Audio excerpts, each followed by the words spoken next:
Hello. Hey, what's up? Nice to finally meet you, What is Mr. Ming going on? Chen. Thank you for the short notice. I was like, Huh. just usually running around the chicken with my head cut off, and I was like, hey, I'm around today. I was like, I didn't know if you could do this on short notice. Hey, yeah, I truly appreciate it. How's it going? good. But so, are you in Albuquerque right now? Yeah, oh yeah, I'm in Albuquerque, Northwest. I'm like a straight shot from the Balloon Fiesta Museum. Okay. Oh wow, that's a great view. Yeah. Man, I love Albuquerque so much. I love coming back every year. I really fall in love with the town, and yeah, I've made some really good friends there from coming to the Nice. convention, just locals. Do you Um, have a favorite grilled green chili burger when you're oh here? yeah, definitely the Monte Carlo. I love the Where's Monte Carlo Steakhouse. I haven't been there. Okay. Oh, it's the one where you have to go through a liquor store to get to. Mm, It's on the like close to the west side of town. okay. Very old school. It's been there forever, I believe. Their steaks are great too. Mm, But I mean, I love Blake's. Blake's a lot of okay. burger. Blake's was the first place I went to go eat after I landed for my very first time in Albuquerque. Um, but I like literally, if you need to find me at any given morning, I'm over at the Frontier. There's no Okay. like without clockwork. Just the breakfast burrito with green chili stew on top of it. Mm. It's magic. It's magic. Your social media posts tell me like you're quite the gourmand. Yeah, Even I mean, I think yeah, like I think I can literally honestly say like I do conventions so I can go and eat in different cities, and then like my life revolves around food so much, like food and beverages really. So, like um, that could almost be a show for you on your own. Just I yeah, I mean I would love to because I was thinking I'm a big Anthony Bourdain fan, of yeah, course, but so whenever people ask me, I was like, well, what do you? Oh, that's awesome! Holy crap, man, that's awesome! I gotta get a Bourdain inspired tattoo oh, now. That's so cool. Yeah, just like a chef's knife or something with his reflection in it. That's yeah. awesome, Oh, man.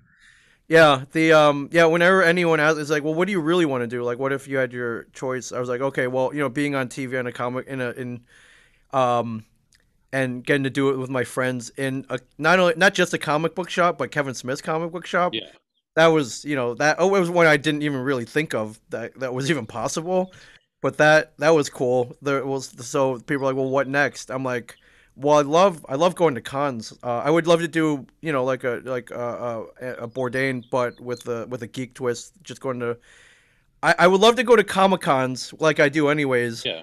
Document the con itself, give them a publicity. Yeah. Um, Oh, yeah. but then show people that the con is actually about what happens after the con. Yeah. So if I were to go to Albuquerque, yeah, I would definitely spotlight Frontier, Monte Carlo, and then Founders. I don't know if Mm. you've been there under the No. El Rey liquor store. It's a speakeasy, Hmm.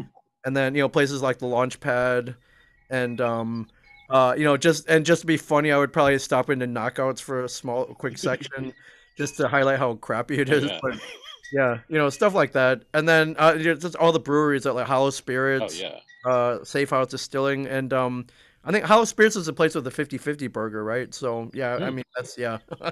You know more about my town than I do. I just got I've here I've truly fallen in love with November, so Albuquerque, and yeah, um, yeah, I've gotten yeah. I mean I try to visit all the cool stuff. I don't know yeah. if you've been to or heard of the press club. I actually just joined the press club. They haven't Hey, had any events yet, but such a great place. Yeah, I'm and while you're here, I'll just tell you a quick story. So sure. I'd found out about it, I think maybe 3 years ago. It came up on like page 18 on a Google search for dive bars. Hmm. And I'm like, what is this private club? Like members Hmm. only Albuquerque? It's like I must check this out. So yeah, one day the girl who was helping me out at the con, I'd taken her to the Monte Carlo. We had a steak.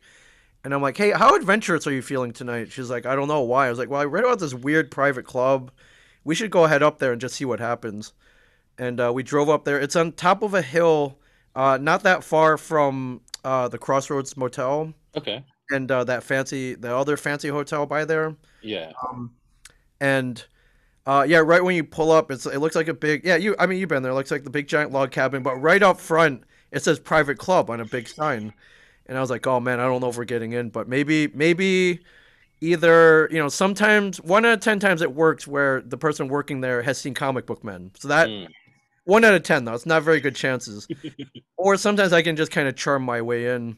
But there was a guy outside, and I thought he was like a bouncer or something. So I walk up and I was like, "Oh man, private club, huh?" It's like, "Yeah, man, this is a great place." So it turned out he was just a dude out having a smoke. So he was very interested in the history of Albuquerque. So he was just kind of pointing up out stuff and just in the view and going, "Hey, that's this and that's this." We just started talking. And then I was like, all right, well, I'm not a member here, but I'm going to try to go in. He's like, oh, man, just tell him Clifton. Just tell him you're with Clifton. That's me. I'm like, yeah? He's like, yeah, just tell me you're with Clifton. So I go in, and immediately the female bartender is shooting lasers at me. And, immediately she's like, hey, you guys members? Like, really gruffly. And, it looked like, I guess we stuck out. Yeah. And I'm with Clifton. She's like, oh, yeah, really? Like, hang on, I'm going to go see. Is he still out there? I'm like, yeah, I think so. So she went out to go verify this. And she came back and she's like, all right, I guess you're good. Just kind of reluctantly. Huh. So, she served us drinks. And I noticed on the back wall there were membership applications. And I'm like, okay, well, maybe I can just make this legit. Just I don't want to cause any trouble. Just here to get a good drink and get a good story. And I saw, the membership tiers where if you're, all right, member of the press, whatever, $60. I'm like, okay, I'm not a member of the press. But underneath it was another tier where it said communicator, the communicator level. I was like, well, I podcast. That's Yeah. communication. So I ended up signing up for that. But in the process, started talking to the bartender more. Learned her name was Holly Ann. Um, I think the question that kind of broke the ice was I was like, hey, what's your passion when you're not bartending here? What do you really love doing? She's like, oh, I'm a stand-up comedian. I love comedy. And eventually I told her I worked with Kevin, so that warmed her up even more. Kevin's more or less a stand-up comedian at this Yeah. point. And yeah, long story short, we're like the best of friends now. Huh. And yeah, oddly enough, a couple months after I met her, she became a member of a long-running podcast out there called Ten Drink Minimum. Oh. And Wow. like, yeah, and I was like, holy shit, you're podcasting? Like, I'm so proud of you. I'm so happy. And so now, yeah, now I've been a guest on that podcast. I'm friends with all those guys now, and we've done live shows out there. And yeah, I don't know. My life is weird, I guess is the point of all this. But Oh no, like I feel like I've cheated a little bit just because Kev has talked so much about you and all the stuff that I've watched. yeah, And I was even saying like, oh yeah, after this I've got a meeting with Ming Chen. He just made a clerk's website one day, and yeah, Kevin Smith found it and thought, this is amazing. Can you make me a website? And yeah. just like, sure, it's easy. Yeah, which is cool, but I mean, a lot of that had to do with him in 1996 going, Yeah. "Hey, I think this website internet thing's going to take off." Where this is a year, there was no Google, there's no Yeah. Amazon back then, and certainly there was no Twitter, Facebook, or Instagram. So, for him to be like, "Hey, can you build me a website? I want to communicate with my worldwide fan base," was very forward thinking in '96. Yeah. Um, The that line, what the fuck is the internet? I yep. almost imagine him asking you that. Almost. I think he had gone to an internet cafe, Yeah. and yeah, he had asked pretty much that same question. And the guys were like, yeah, you can search in this thing called Yahoo, and like there are clerks fan sites out there. And he's like, what the hell is a web site? What the hell Yeah. is that? But yeah, he learned real quick. But he's extended that. As time went on, podcasting. He started in 2007. Oh yeah. Now he's in the NFT game, so that's Yeah, that's pretty crazy. Like yeah. I some pretty think interesting stuff there. it could either be very, very successful for him or it could fail miserably. But the thing is with him is like just try it. Like Yeah. just try it. You never know. So but I've always loved how forward thinking is. As self deprecating as he always is, the man is very smart to genius level for sure. Oh yeah. Like I, as I'm sure everybody that you know that is aware of who you are, they grew up watching his films and then all the adjacent properties Yep. they're in, and it's just like, oh yeah, hell yeah, I'll talk to Ming. Yeah. Yeah, and then he was like, "Hey, let's make a reality show and throw my friends and employees on there, and maybe it'll work for a couple seasons." But Yeah, and and then we're 7. You guys did 7 or seven, 8? Yeah. seven. Yeah, we got to 96 episodes. Wow. It's insane. It's insane because we were having so much fun. It just flew by. So And did you meet Lou through the con circuit, or because I know I he guested on the show. Yeah, I mean, I think my first technical time I ever met Louis was on the show when he came for. I Oh, believe that was the episode 1, season 5 or 6. I can't yeah, remember. And helping Brian get into shape. yeah, which he did. Yeah. Oh, yeah. Which he did. Yeah, Brian lost a lot of weight, so he's not going to give Lou any of that credit, but No, he, of course he not. should. But he should. But yeah, I love Lou. I think he was he had a great time on the show, and I think he remembers that every time we Yeah. see each other. And I love moderating his panel because we just talk about strength and power, and then being a sheriff, Oh, yeah. police officer. Like he loves that, and I love that. Like he's a legit officer. He get sworn in. He's gone through the whole training process, takes it very seriously. I love that. Whereas there's these other fly by night actors like, oh yeah, I'm Steven law Seagal. enforcement. Yeah, I'm like, get out of here, man. No, you're not. Not like Lou, Yeah. man. Lou takes it Well, serious. like Elvis was like officially, I think, a member of the FBI at Yeah. least. Yes. Yeah. Yeah. Sometimes it's all about who you know, but yeah. Yeah. Very cool. When you get here, if you want to shoot like minging around town or something, I've got camera gear and we Oh can. yeah. Yeah. It would be. Yeah. It would be fun. Yeah. If I could just have like a drone just follow me around, it would be cool. Um, but You need like a Buster Gold Skeets kind of thing, yes. not Yeah. just Yeah. Exactly. There's multiple angles and yeah. yeah. Yeah, but I think when I was growing up, I grew up in the Midwest. I had no money, I had no car, so I was just itching to get out and do things, I guess. Mm. And then I think I'm really just trying to seize that opportunity now that I'm able to go to cool places. And I learned in any city, no matter how desolate it might look initially, Mm. if you just ask around, you'll find that gem for sure. Um, and yeah, I mean Albuquerque. I find most people like it, but some people dog on it. And I'm like, oh Yeah, man, you haven't seen the real Albuquerque. It's not all meth, blue meth, and Breaking Bad. yeah, Although that's one facet of it, but there's so much fun stuff out there that I've really fallen in love with it, and which is why I love coming to the con every year. I think this might be my 6th year in a row coming, mm. so, which means that Jim and Tina like me as well. So Yeah. that's good too.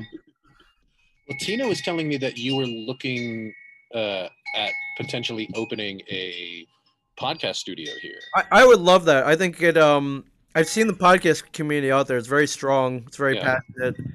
And I would love to just kind of bring everyone together. I mean, I'm a comic book fan, right? So yeah. I'm always looking to be like Nick Fury and just create the Avengers of A podcasting podcasting. wherever I go. Um, but I mean, that's partially the reason our the studio, our business now is called the Shared Universe, Yeah. because everyone has such varied interests, and I truly believe anyone with a passion anything should just be podcasting about it. Mm. But then it's nice to we should I want to build the place where they all come together as well, and yeah, I think Albuquerque could really benefit for in a dedicated studio Mm. where people can just come have fun, record. Maybe we'll get some Marble Brewing beer on tap for everyone to drink because it helps people Oh yeah. talk, and just it's I just really love this medium, man. Yeah. I really love that anybody can do this, and basically because I came from this. Yeah, I'm from the school of Howard Stern. Yeah. I was that kid who listened. I was like, oh man, he's so wacky. Like I'd love to do this with me, and my friends joking around and making fun of each other and playing fart noises. Like how fun would that be? But until podcasting came around, like you couldn't really do that. Oh yeah. Yeah, and so once this came around, once yeah, well, Kevin pushed me into this though. I didn't even really want to do that. I was the guy who would upload his podcast and put it on iTunes, and I was fine with that. I was like the guy in the chair in the dark room, Yeah. you know, kind of like Spider-Man's friend Ned. I was like, all right, Nelson. turn Yeah. right, yeah, turn right, turn left, okay, yeah, all right, yeah, the bad guy's straight ahead. But once Kevin made me do it, he's like, dude, you can talk about anything you want. You can talk about Star Wars. You can talk about food. You can talk about pop culture, comic books, coffee, whatever. And people will listen. I'm like, holy crap, no way anyone's gonna listen to it. Was He's like, just watch. it? It started with you and Mike doing I Sell Comics, or did it Yes. start with Slapshots? No, it started with that. Okay, Yeah. It started with Walt and Brian and Brian Quinn from doing Little Joke. Tell 'em Tesdy. Dave. Yeah. Yeah, They would bring me on to make fun of me, and, which was cool. But that wasn't like really my show. It was them. It was their yeah. show, and they would bring me on to make fun of me. So yeah, eventually me and Mike started I Saw Comics pretty much about 10 years ago. And then did you do Puck Nuts from there, or was that Pugnuts came after. That was also at okay, Kevin's assistance. Kevin after he started started it? doing his own show successfully, he's like, hey, I want to build a network, but in order to build a network, it can't just all be like Kevin Smith on Fat Man and Batman, Kevin Smith on Hollywood Babylon, Kevin Smith on. I need other voices. So Yeah, yeah, me and Mike do I Saw Comics. Tell him Steve Day was already going, but that was his idea too. nice. So and then he was like, "Hey, we need sports. You guys love hockey. Let's do an irreverent look at hockey, where one of the members on the podcast doesn't even like sports, and he barely knows what hockey is, and throw these guys together. But I think I think we had a pretty good following. That because that's all we barely talked about hockey on some of the episodes, but we're just so irreverent that people are like this is kind of funny. So yeah, Cool, very cool. Yeah, I remember listening to Smod, like all the Smodcast promos where, um, and when he had the sweet bird of yeah, happiness or commerce, something. sweet bird of commerce, or Yes. yeah. And it got crazy. There at one point, Ken was like, "Hey, can you drum up to 7.5 by 10.5 ads?" I'm like, "That's a very specific size." He's like, "Yeah, they're gonna go in DC Comics for the next 2 months." I'm like, "Oh, that's awesome." So yeah, I think I got like 8 or 7 years ago. Yeah. The 2 month run of like Batman comic books. You can open up, there would be a ad for Smodcast, for Tom Steve Day, for I Saw Comics. It was pretty cool, pretty awesome. So, yeah. Long story short, yeah, I love, Yeah. and yeah, I think it'd be cool to open one up in Albuquerque. Yeah, from what I hear, if you look around, you can get some pretty decent rent out there, and Yeah. yeah. And yeah, my friends are at 10 drink minimum. There is a Borellis Podcasters Guild that Yeah. I was gonna mention them. Yeah, I joined it. It's funny, they have two tiers of membership. Hmm. There's the green chili membership is like whatever $40 a year, and then the red chili membership is like 100. And I'm like, that should be flip flop, man. Like green chili is Yeah. way better than red chili. I Like was gonna ask you. I was gonna ask you what's your chili preference. I love green chili, but if given a choice, at Christmas for sure. Well, Yeah, that's the and right answer. Yeah. I'm gonna get both. So, yeah, the only thing I haven't done is gone in, whatever the parking lot of say Walmart and gotten the fresh roasted ones. I Oh, haven't done that yet. So one yeah. day, I'll fly back a bag of it. But I can send you some or something. yeah, yeah. In the meantime, though, like I legit like I'll order Sadie's salsa from Amazon, buy like the jug, Yeah. just get that little taste of Albuquerque. I mean, like, just from your social media, like, you're the only person I know that's probably drank a whole bottle of Malort's. I mean, close, not at one sitting, Oh but no, no. yeah, but But you've gone back for more. yeah, I mean, I first had that in Chicago. Yeah, Malort, if you don't know, is or if anybody, it's probably not only the worst tasting liquor in existence, it's the worst tasting anything in existence. Oh, And I got tricked into drinking it in Chicago one late night at during a Comic Con, and now I just use it to punish people. Um, yeah, but it's funny. Me and Chris Burnett, the host and founder of Ten Drink Minimum, he turned out he was a fan of it too. So we've kind of bonded over this horrible evil spirit for sure. So we both use it to punish and initiate people. well, Yeah. because I heard about I've driven around and I've seen the Borellis Podcasting Guild studio. I'd not heard of 10 drink minimum, and just the idea of a 10 drink minimum is just kind of scary. Yeah, it's a great podcast. Yeah, it's I think it's three right now. At whichever times you do three or four, yeah, local Hmm. Albuquerque podcasters. It's been I think they're celebrating their 15th anniversary in a Oh month. wow. Yeah, and they just yeah, they have Chris Burnett's the founder. Hmm. He's just kind of built a really great podcast where they just kind of talk about anything. But for me, I listen to it keeps me connected to Albuquerque Hmm. for sure. They'll talk about getting drunk at Founders or going to open mic nights at Inside Out or things like that. So it kind of definitely keeps me connected to Albuquerque. Um, Nice. yeah. And then, like, I've seen you've already been at quite a few cons recently, because Yeah, so yeah, people are like, "Hey man, are you gonna go back to cons? What do you think the first one that's gonna come back is?" Like, "Oh man, I've yeah. already been to two of them." So, for anybody wondering if the con world is coming back, I've been to two. The first one I went to, smaller show. It was in Hannibal, Missouri, which is the birthplace of Mark Twain, Hmm. and it was great. Their first year they had about 4,000 people come out. This year they had a little over 6,000. So not only are people coming out, it grew. Yeah. Um, and yeah, and down south, Pensacola restrictions Con. a little more relaxed. But yeah, that was the next one I went to was Pensacon in Pensacola, Florida. That one's quite a bit bigger. In most years they get about 35,000 attendees, Hmm. and the crowd, lighter was not 35,000, but it was well attended, well run, and they took great pains to make everyone feel safe. They bought everybody like shields for the Oh tables, wow. like all this stuff. I just moved mine aside. I was like, I can't talk you through this thing, man. I'm vaccinated. You're vaccinated. I'm wearing a mask or whatever. But yeah, it was it that I think that went really well. And I think that was a pretty true test of whether these bigger conventions Hmm. can come back. And yeah, I'm fully confident that the what we were used to a couple years ago is we're going to slowly come back to. What do you think about the potential Thanksgiving SDCC this year?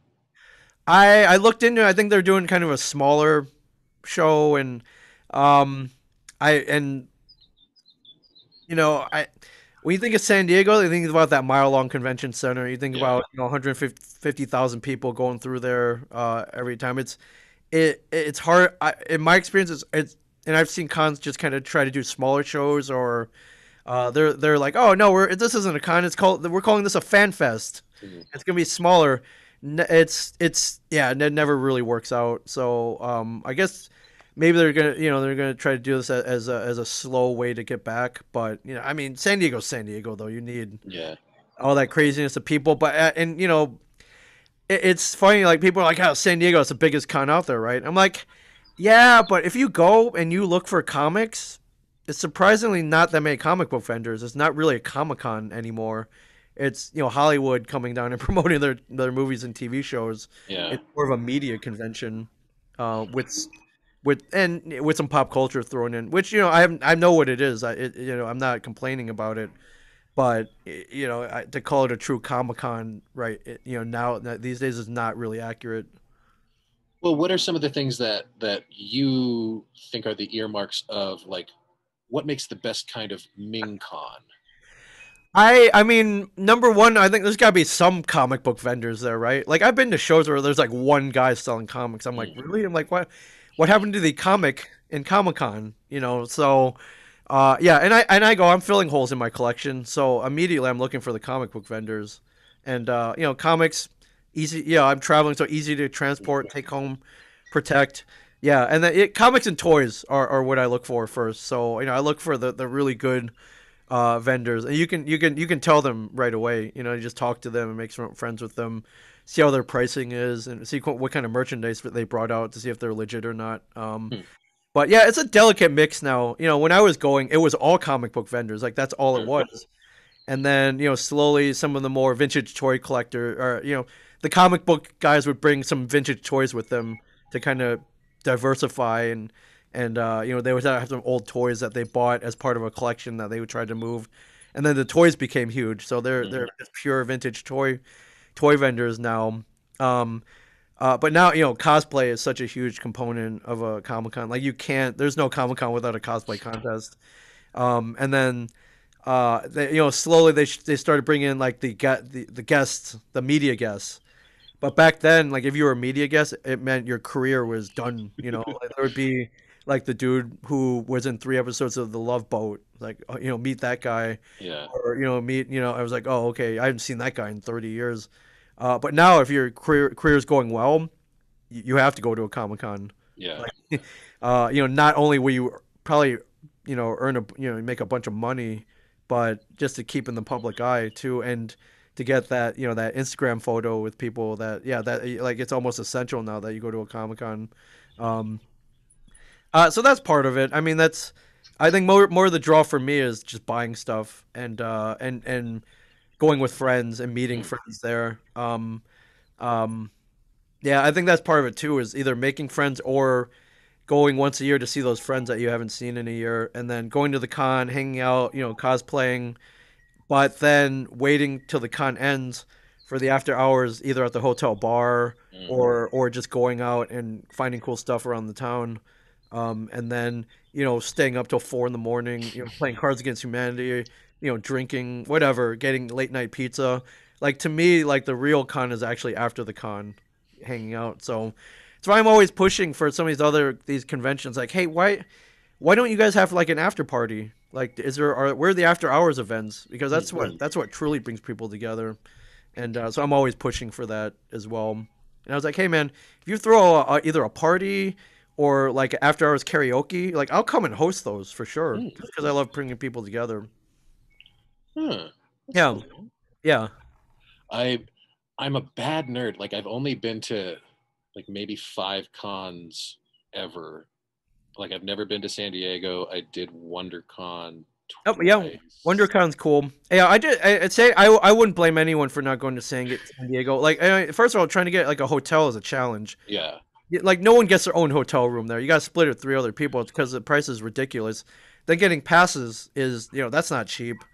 And then food, everything. It's a process. It seems like a So $1,000 weekend. Just oh, but yeah, if you're lucky, yes. And then yeah. then you got to buy stuff too. So yeah, you're gonna get exclusives, San Diego Comic Con exclusives that you can only get at the con or pay 5 times as much on the aftermarket. Yeah. So yeah.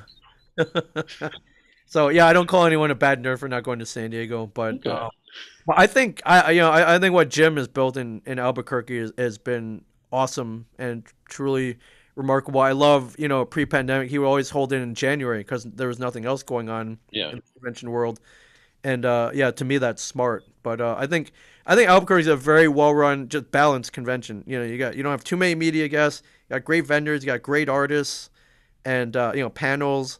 And yeah, for me that we can always go so quick because I'm Mm. having so much fun. But cool. I'll let you go Okay, again cool. See you in a few finally weeks. after. Yeah. All right, man. All right, thanks, man. I'll Bye. see you later. Bye. Yeah.